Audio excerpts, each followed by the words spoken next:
Olá, me chamo Ana Flávia, eu sou acadêmica de licenciatura em Ciências Biológicas na Universidade de Uninter, no Polo de Santa Helena, Paraná. O meu trabalho será sobre protozoários de água doce colhida em um rio de Diamante do Oeste, Paraná. Bom, a palavra protozoário vem do grego, que significa proto, inicial, e zoon, que significa animal. No caso, eles são os primeiros, considerados os primeiros animais, ou os animais primitivos.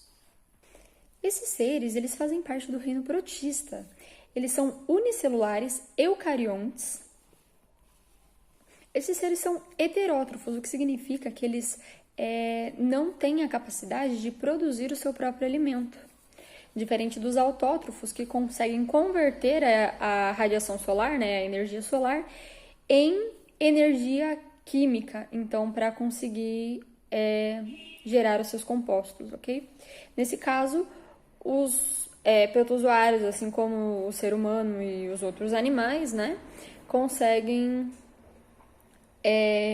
sua energia apenas a partir da alimentação de outros seres. Os protozoários, eles possuem vida livre e eles podem parasitar outros indivíduos, podendo acarretar em problemas de saúde, como no caso do protozoário causador da doença de Chagas, o Trypanosoma cruzi, e vários outros. Além disso, eles também podem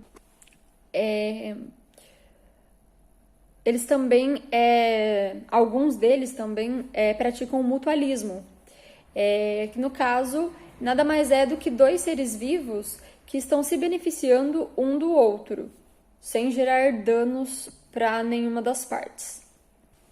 Já em relação ao trabalho, foi utilizada a água de um rio local, na cidade de Diamante do Oeste. É um rio próximo da área urbana de Diamante, A água que foi analisada, ela foi colocada inicialmente em um ambiente limpo e mantida lá até a hora da análise, não havendo introdução de nenhuma matéria, além da matéria já encontrada na água. A área onde foi retirada a primeira amostra era uma área onde tinha bastante algas, que nesse caso foram coletadas juntamente com a água. Posteriormente foi filtrada essa água e para a avaliação da água em si, com menos presença de algas, ok? Já a segunda amostra, ela foi colhida numa região onde tinha água mais corrente, com menos incidência de algas, ok? Ela foi mantida primeiro na análise ótica ali em um recipiente para eu poder notar as diferenças entre as duas em relação ao decorrer de algum período ali, que foi o de 2 dias.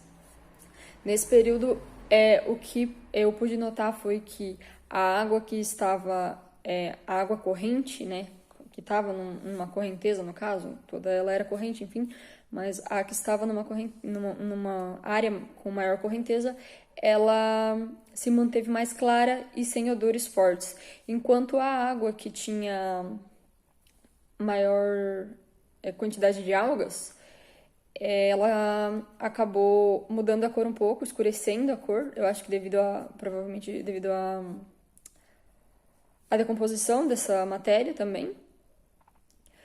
E ela acabou liberando um odor bem forte, apesar de eu ter, como eu disse, ter filtrado então as algas maiores e ter deixado apenas as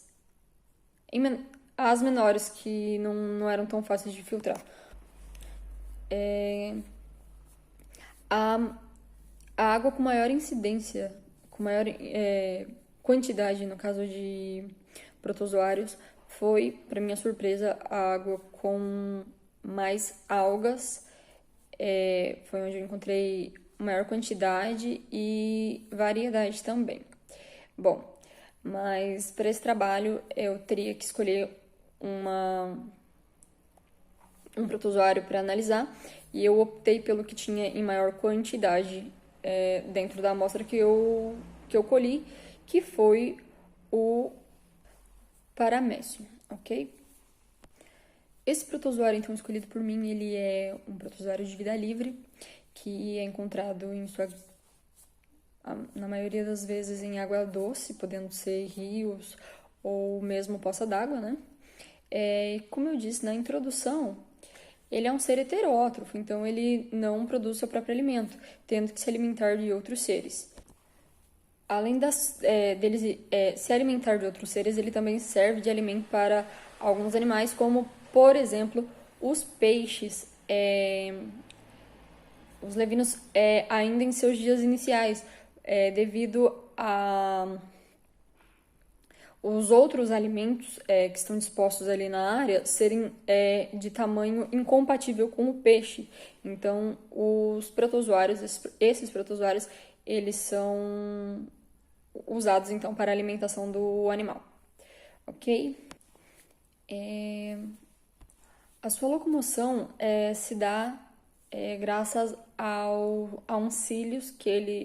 vários cílios que eles têm ao redor do corpo, em torno de todo o seu corpo, que então ajudam a se locomover. E esses cílios também ajudam na captura de alimento, como de algumas leveduras e bactérias. Só para concluir ali, que eu estava falando sobre o tamanho dele ser extremamente pequeno, ele pode ter de 50 a 300 micrômetros, ok? Então, eles são extremamente pequenos, tanto que nós precisamos usar uma lente um pouco mais potente para conseguir ver um pouco melhor a sua formação, ok?